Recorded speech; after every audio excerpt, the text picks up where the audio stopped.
Hello, this is Dean Radin, and I'm on Your Superior Self. Hi, I'm Anita Murjani, and this is Your Superior Self. Hello, this is Dr. Raymond Moody, and this is Your Superior Self. Hi, cultural creatives. I'm Bruce Lipton, and I'm here to join you with Your Superior Self. This is Paul Selig, and this is Your Superior Self. What's up, everybody? I'm Aubrey Marcus, and this is Your Superior Self.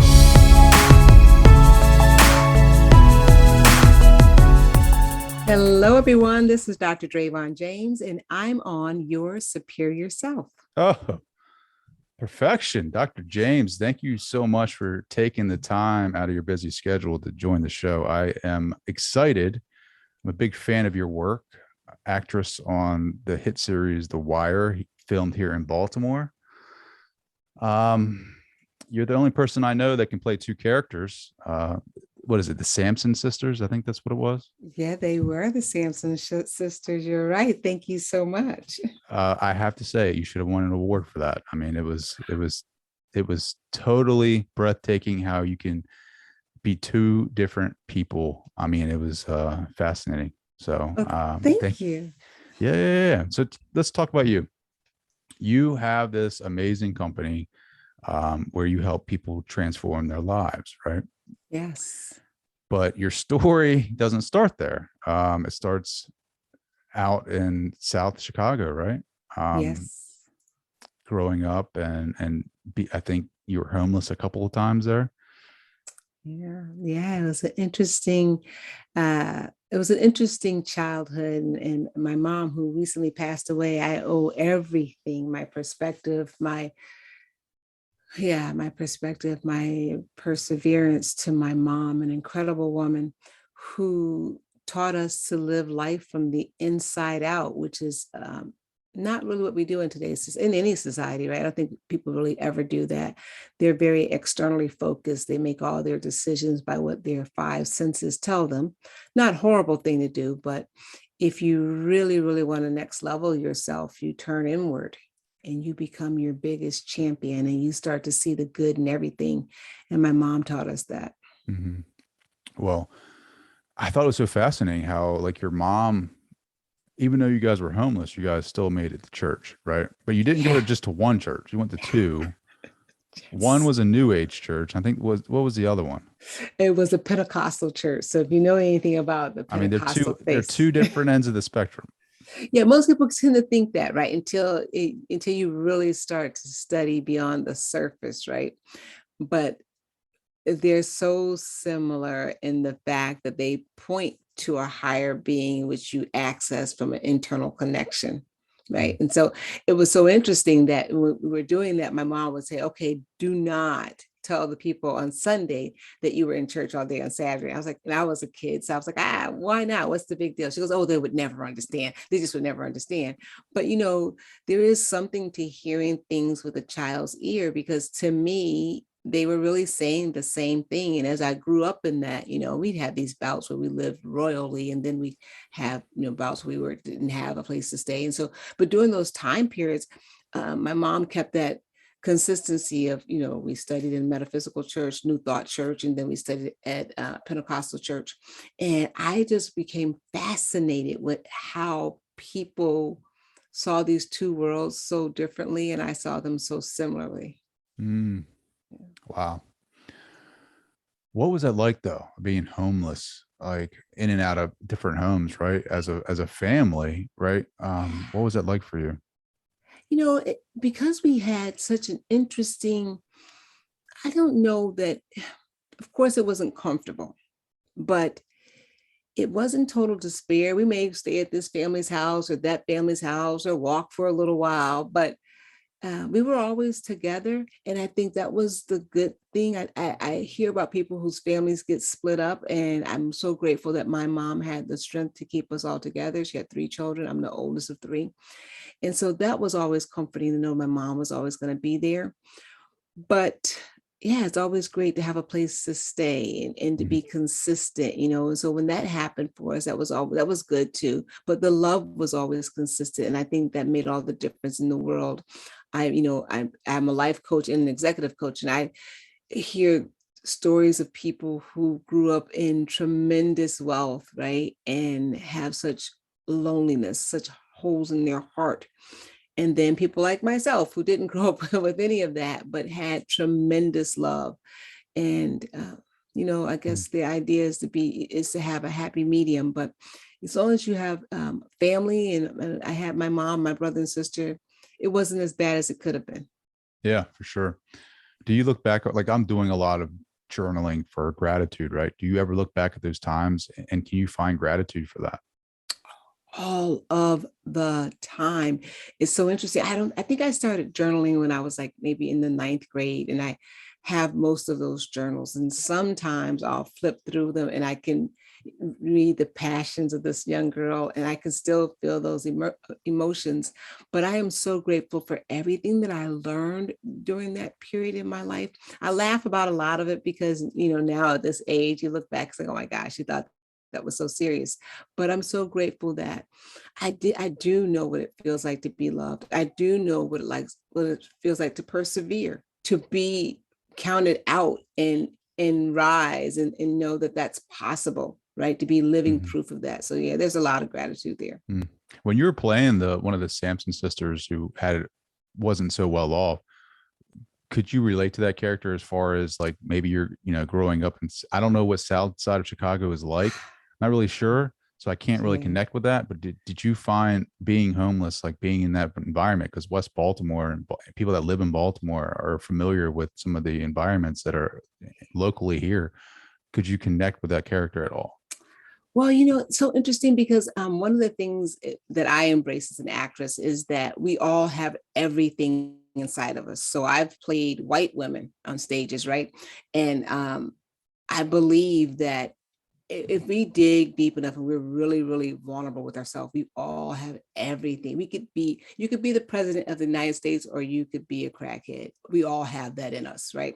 We all have that potential. So being able to access that, I think being able to see, I grew up in Massachusetts at one point in my life, really posh life there too.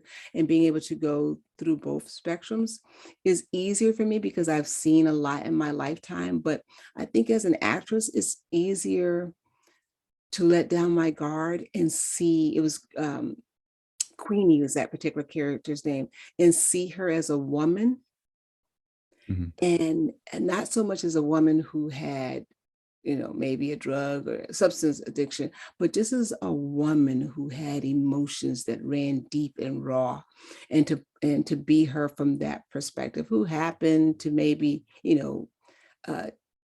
soothe herself with substances, right? But she really is just a woman who has come on hard times, who can't relate to that, right? So yeah, I think everything in my life, and I teach this in my everyday peace philosophy, is that you leverage everything, what you wanted to happen and what you didn't want to happen in your life, but happened, right? The good and the bad and everything in between. Really, growth is knowing how to leverage all of that to present yourself to the world as your best self. Ooh, that's pretty deep. Actress, coach, how did you become a pharmacist? You're probably the first person to ask the question the right way, right? Because people always say you're a pharmacist. How did you become an actress, right? And so I did a play when I was in third grade, and I auditioned in third grade for a play called Ladies First, and I didn't get a role. In the fourth grade, I auditioned again. I got a role, and I was like, oh, this is what I want to do with my life. And then I got some local theater in high school. And my mom said to me, education is the best way to a secure and safe life. And I was a really, really good student. Like I got great grades in math and science. And she said, you should go to medical school. And I thought, oh, okay.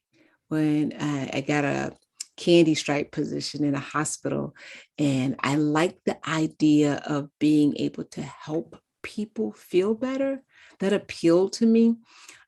Hospital settings didn't necessarily appeal to me, but I thought, oh, my mom knows best. So that's how, and then, so I was going to medical school, and I got introduced to some people came to my high school that were from pharmacy school, and they convinced me go to pharmacy school first, and then you'll be able to make money while you study for your MCAT. You won't be struggling. I thought, oh, that's a good idea.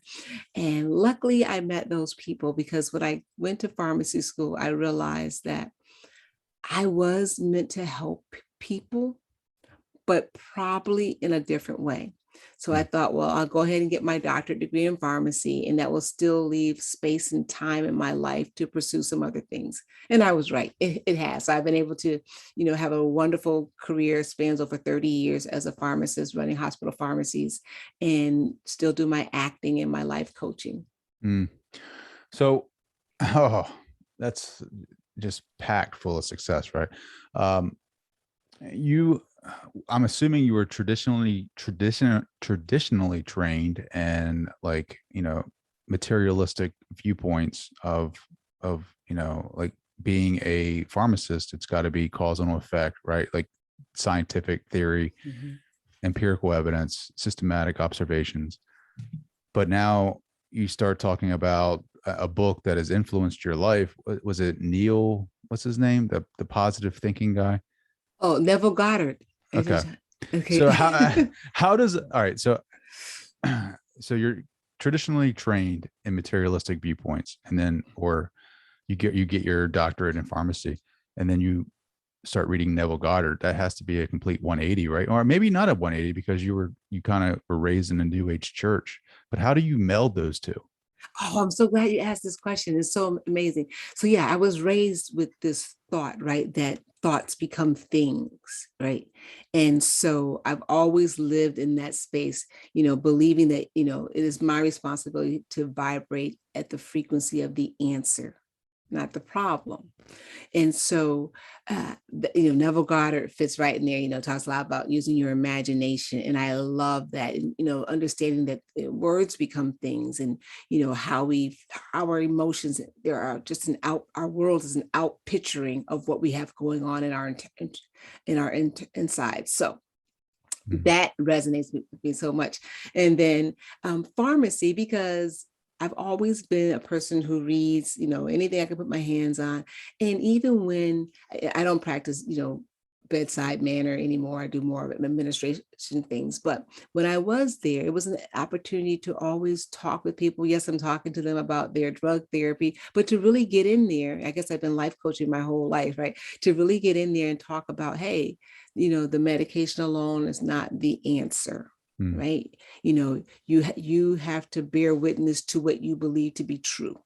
You've got to agree with this process and all of that. And it's mindset. We talk so much about it now in mainstream, but 30 years ago, it definitely wasn't part of the pharmacy scene to talk about mindset and, mindfulness and mindful living and, being present. That wasn't part of traditional patient counseling, but I did make it part of my process to talk to people about, hey, how you approach this is going to make a big difference in your outcome. So I've been able to marry the two quite nicely.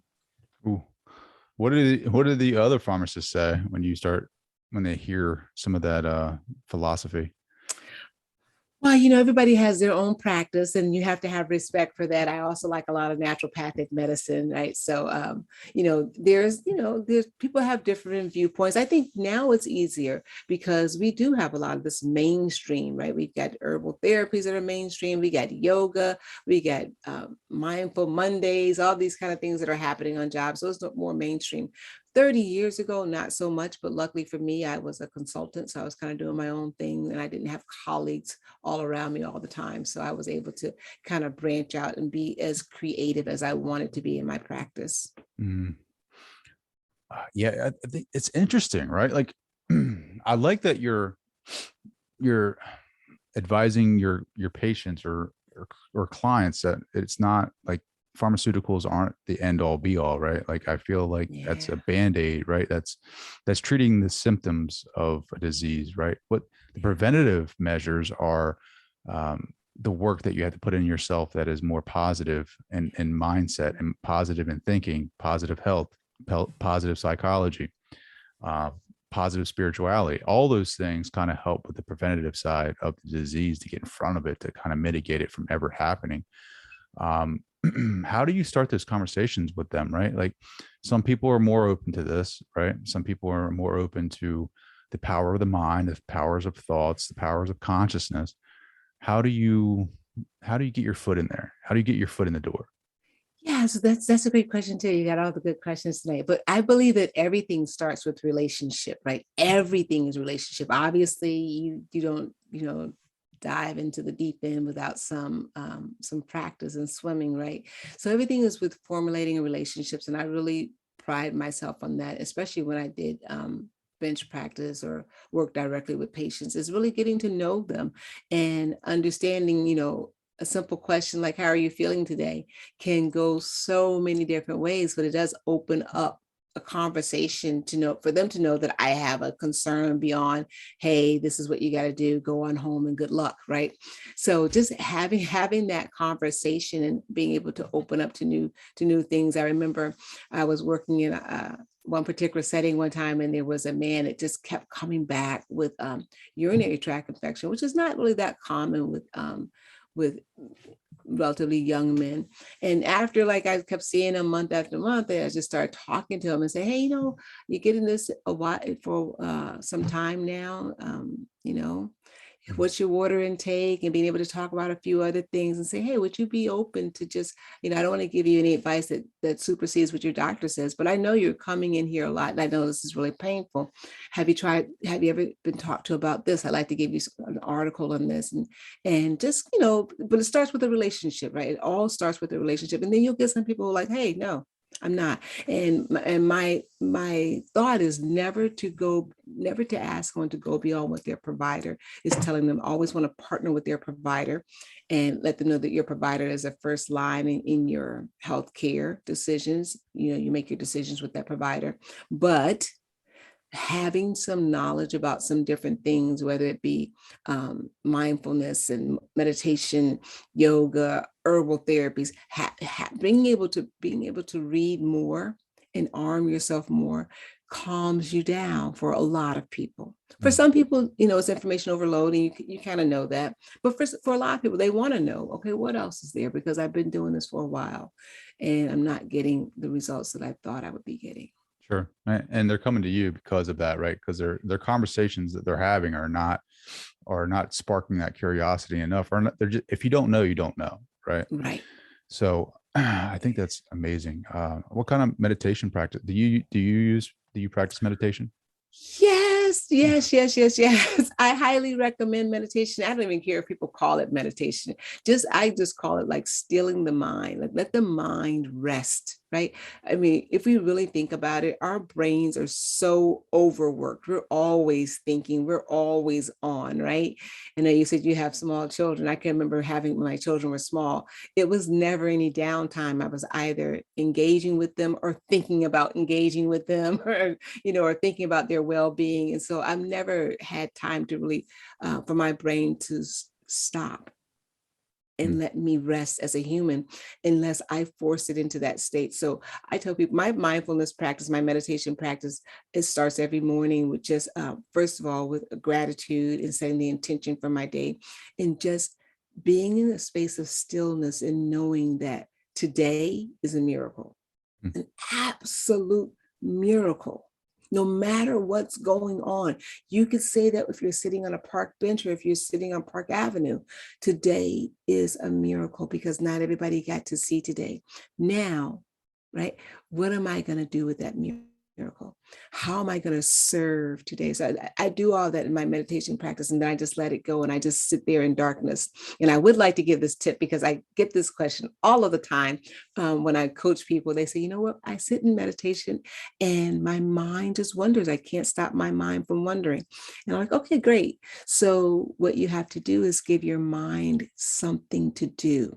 Right at first, until your mind gets used to being quiet.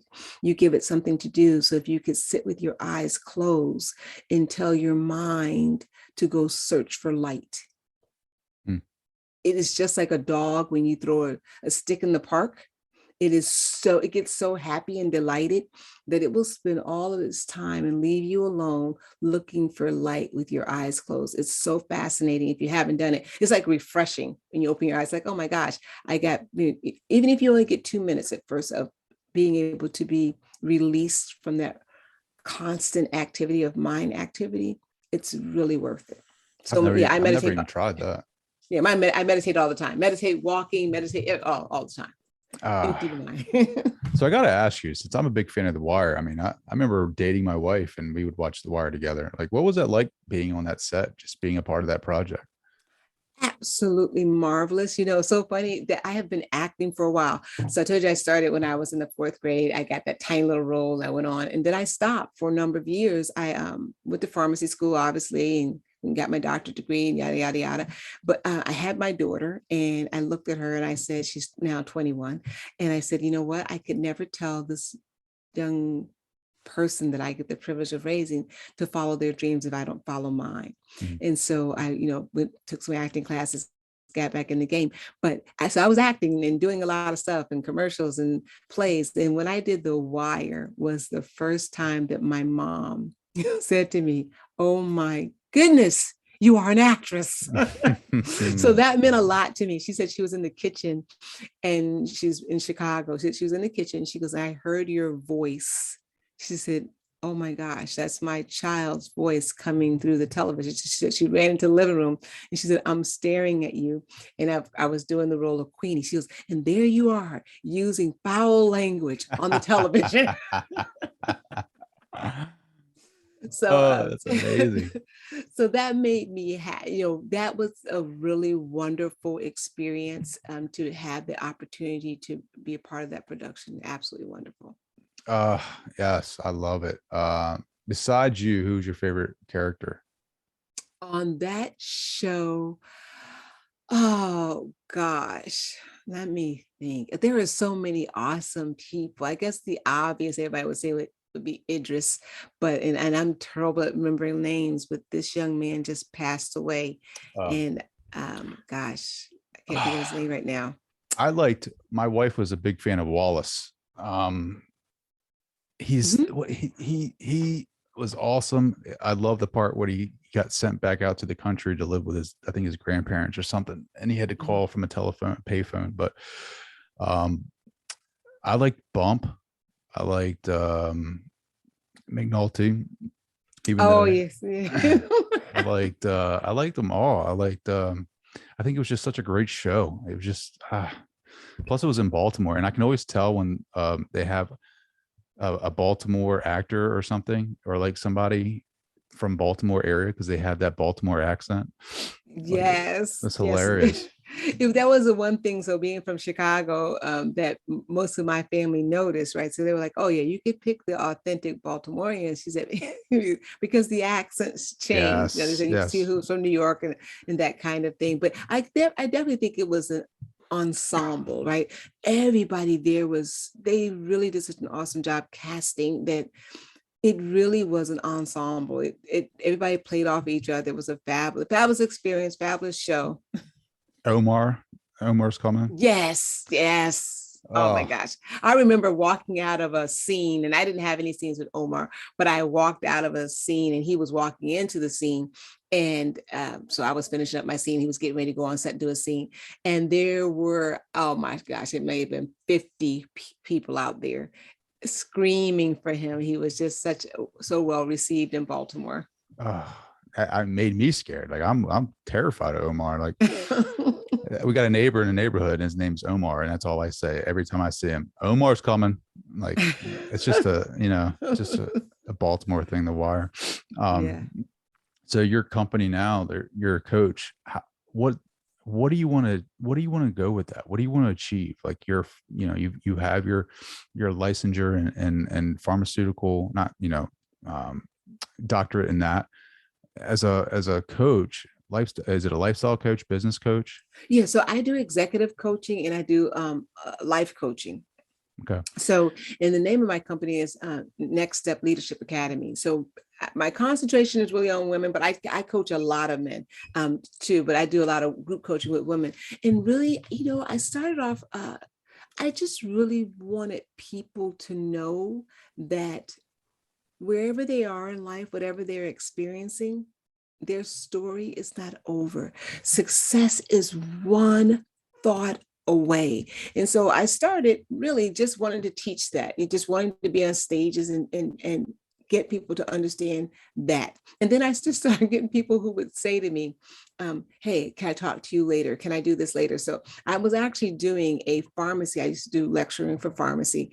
And at the end of my lecture series, I would always give an everyday peace moment, like something, mindful, something that I was working on, something that I was studying. And then I got invited to do a keynote speaking event one time, which was not unheard of. I did it from pharmacy all the time. But when they called me, they said, hey, we don't want you to come as a pharmacist. We really just want you to come and do that everyday peace thing that you do. And I thought, what? So, and again, I wasn't thinking that I would do any life coaching because I really was passionate about acting and I already had a full-time job with pharmacy. But as I kept going along in this, I would get people who would sort of call and then say, hey, when can I see you? And I remember somebody said, well, how much do you charge? I'm like, charge for what? And they're like, oh, I want you to coach me. I'm like, wow. So then I thought, well, let me go back and get, some learning behind this, some official learning. So I went back and I did that and I love it. But my goal is really just to work with people who are ready to move to their next level of greatness as they define their next level of greatness. So I work in the areas of health, wealth, and relationship.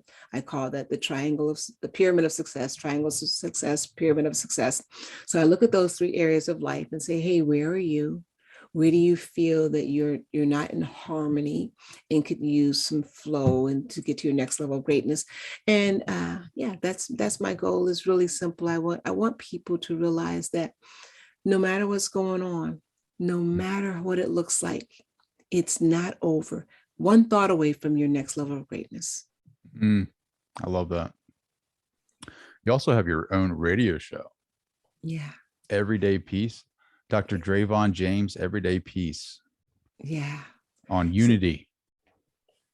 Yeah, and it's another one of those things that I wasn't starting out to do. And I tell people this all the time, right? So know what you want out of life. I really have a desire to help people. And I know that through helping other people, I help myself, right? So it's not all altruistic, right? It helps me, it reaffirms my belief all the time, and that we are so much more alike than what we are different. So I was having to have a conversation with a friend. They said, hey, would you be interested in getting your own radio show? I was like, no, but not.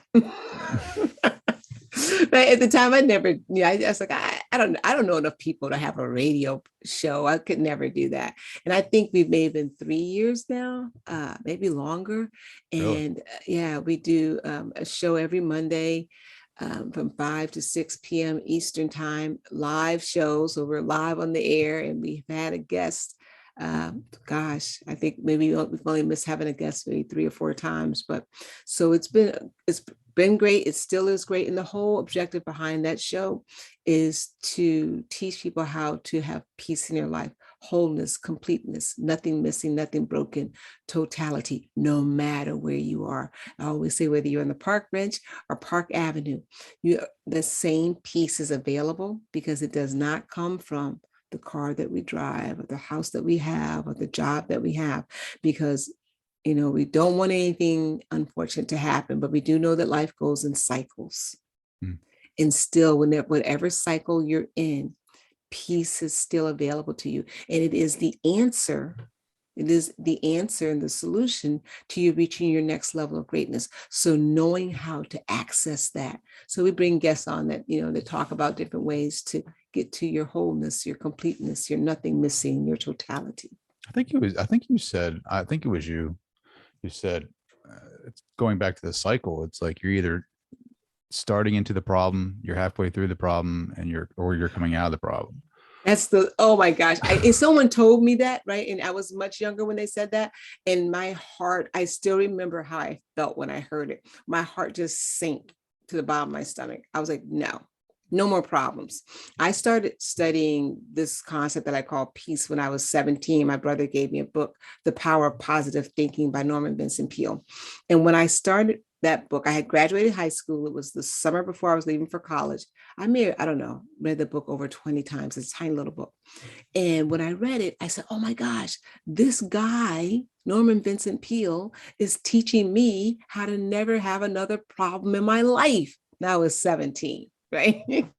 So I realized after years and years of studying that no, he was teaching me how to leverage everything that happened in my life. But I was 17 at the time. And I thought, well, I really want to have a life with no problems. I really want to be a good person. I really want to make good decisions, right?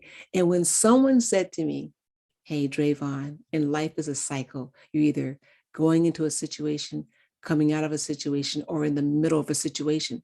I just felt like, no way, that can't be it. But that is it. That really is it. And it's okay. It's totally okay. We'll all be just fine. Wow. I just think some of the new age stuff is so fascinating, right?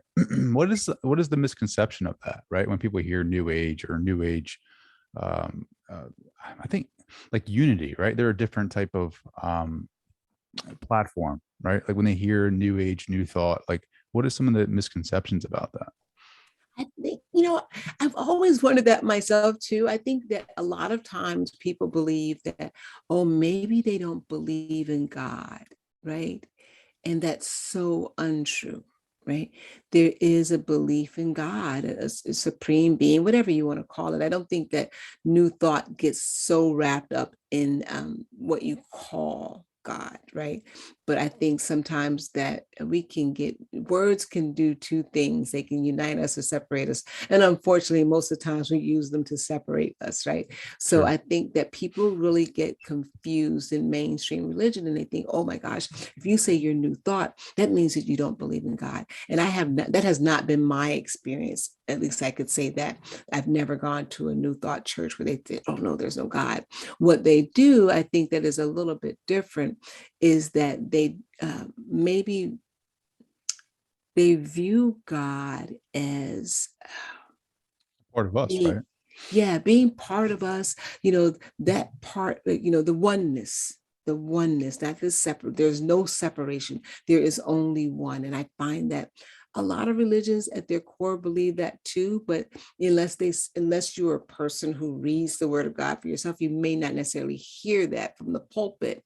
But I do believe that our religious teachers do know that, that it's definitely written in the word of God. It's in the Bible, right? But in New Thought, that is part of the doctrine, that teaching the oneness. There is this oneness. There is no separation, right? So yeah, but I don't know. I think we have a tendency, right? We'll separate over anything, right? The ego is so afraid that it will be not here forever, so it fights everything.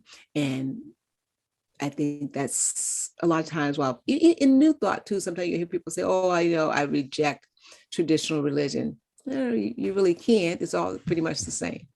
Yeah. Anytime you draw that line, it's not really you talking. It's like the ego drawing that boundary, right? Like I am God, like I am God, right? Like right. We are a part of that. It's not saying I am that, or right.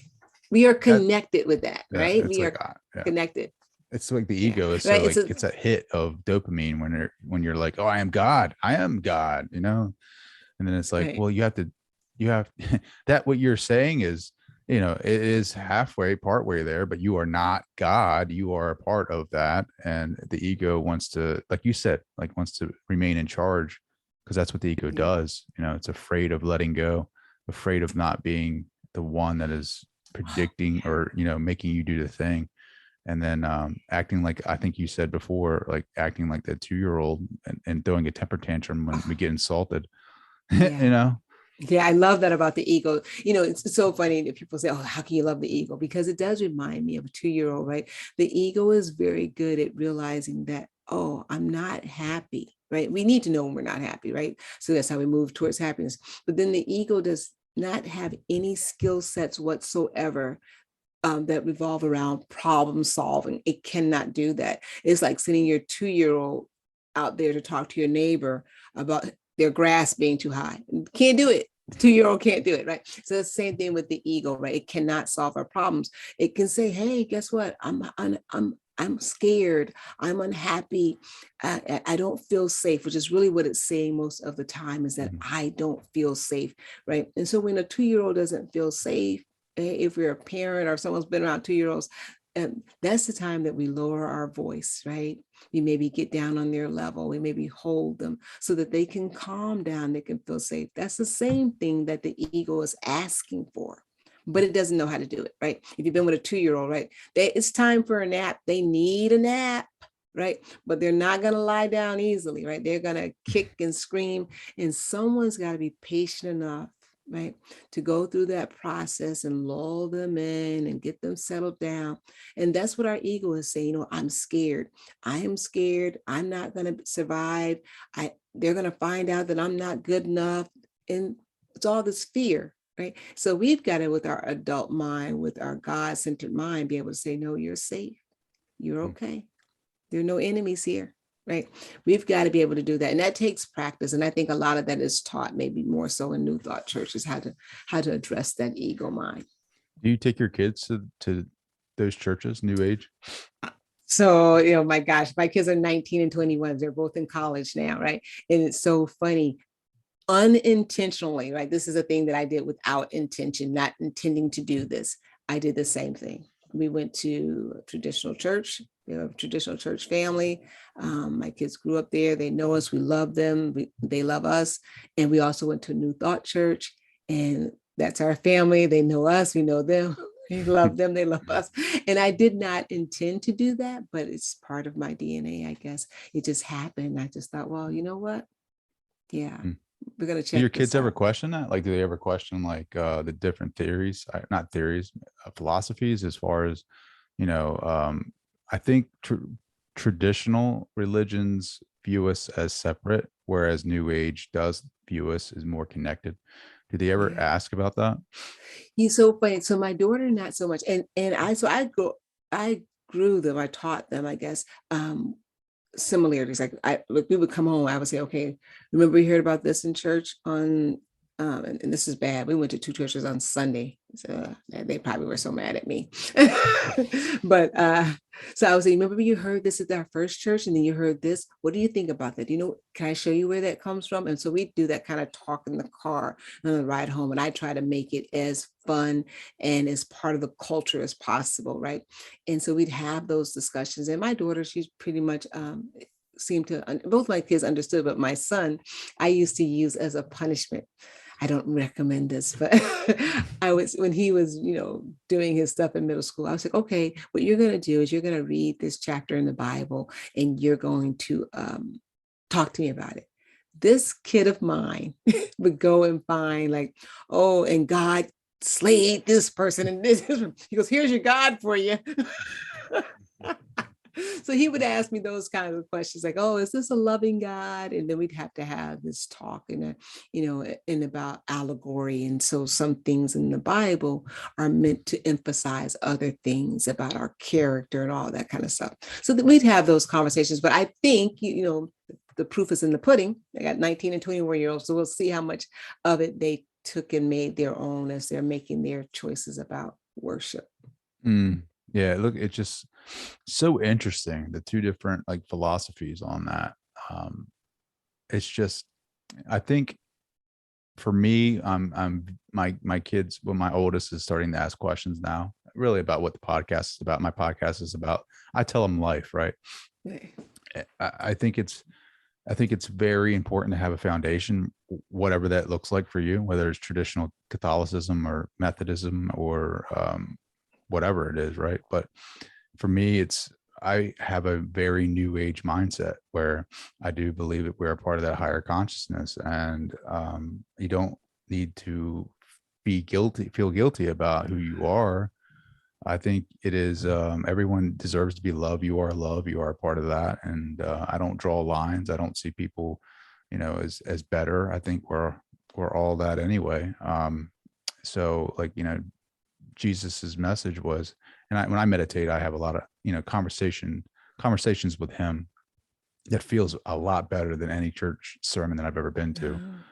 A lot of conversations I've told him once that I loved him, and he says, well, if you love me, then you love yourself, because we are the same. and, things like that. Right. But to have a conversation with an 11-year-old about that right now it's tough because, one, they're being taught something totally different than what I'm teaching or what I'm talking about on the podcast. So it's hard for him to kind of really grasp his mind. And I don't want to blow his mind too soon, So it's like, it's nice to talk to parents that have this type of background and philosophy. Right. So I'm just very curious about how you were to have these conversations because they can be hard. Oh, it can be so hard. And I love the fact that you mentioned the word love. So I would always, say that, so you can love because you are love. That is the essence of you, right? So you are just love, right? But the interesting thing, I'm smiling to myself when you're talking about your 11-year-old because, right? So children are going through trying to find themselves, right? And at some point in, the culture's voice is louder in their ears than your voice or than my voice was, right? And so just watching all of that and still maintaining that, hey, this is your mom's belief, and in our house this is how we do things, and so and maintaining that structure for them, I think made a huge difference. So oh, my friends don't go to two churches, or they don't go, or they're unchurched at all. And why is it necessary that I go to church? Why is, I'm not even sure I believe this. I said, oh, it's okay. It's all right. You don't need to believe it yet. Right? You don't, because you don't even understand it. I can't say that I understand it, but I can tell you that there will come a time in life when you'll need to know how to make a decision. You won't know what the right decision is, right? But you'll just need to know how to make it, and you'll need a North Star. So all I'm doing is pointing you to a North Star. Right? You'll need to know, hey, this is the formula for making a decision. And you will not be able to use the culture for that because the decision they made about this particular issue 30 years ago, right? They don't have a North Star around it. Not saying that's bad or good. We're not judging that. But you as an individual need to have a North Star for which you stand on and say, hey, is this love? Oh, right. Then no, if it's not love, then it's fear. And we're not going to move in fear. I love that. How are you going to teach them positive mindset, like positive manifestation? Like, have you done that for yourself in your life? And I mean, how do you teach that to your children? Oh, so we just had something interesting that happened in my son's life. So he's what they call a first year sophomore, right? So they have this thing in Maryland where you can go to high school and college at the same time. So he did all that, right? And so he said, hey, Mom, I got a 4.0 his first semester, but he said, my scholarship money, didn't work out because they didn't give me all my scholarship money. How is that possible? Right. I got a 4.0. And so I said, well, wait a second. And he says to me, I earned this money. I said, oh, whoa, slow down a second. Because scholarship money exists because, schools get funding, but alumni give money back. They earn that money, which they in turn decided to give to the school. So you don't earn money just because you're smart, right? I said, but you can change your energy to gratitude. Instead of saying, I'm due this, and be grateful for the alumni who have given back to the school, the funding that the school has, and see what happens then. He calls me, he goes, hey, Mom, guess what? I misread the doggone bill.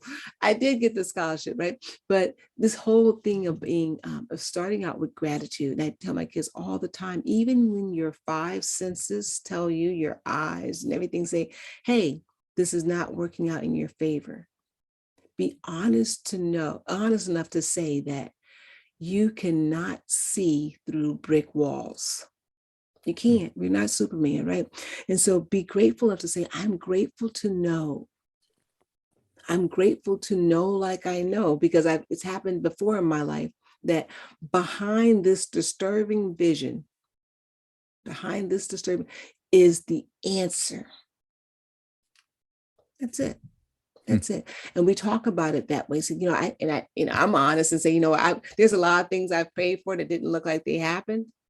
Right. But there's a lot of things I prayed for and meditated on that did happen. And the things that didn't happen, I don't remember them so well, because I guess what happened in place of that was even more than what I was even dreaming of. Hmm. Yeah. That's powerful. I love that. How can people connect with you? How can they find more out about your business and and what you got going on? So the best way to find things out about me is on my website, which is just my name, drdravonjames.com. But if they can follow me on social medias, Instagram, Facebook, LinkedIn, under the same name, dravonjames.com. And I have a wonderful free Facebook group called Leaders in High Heels, where I endeavor to create a fun, active environment for women, teaching leadership skills that are transferable. You can use these leadership skills to next level your health, next level your wealth, and next level your relationships. So having been in leadership for over 30 years in the healthcare arena, I realized that there are some things that business does very, very well. And so I teach how to improve your self-esteem and your self-confidence using leadership skills and really go to your next level of greatness. So you can find me on those platforms doing those wonderful things. And of course, on my radio podcast every Monday, Dr. Dravon James, Everyday Peace on the Unity Online Radio Network. Dr. Dravon, I can't thank you enough for coming on the show. This has been fantastic. Oh, thank you for having me, Trey. It's been wonderful.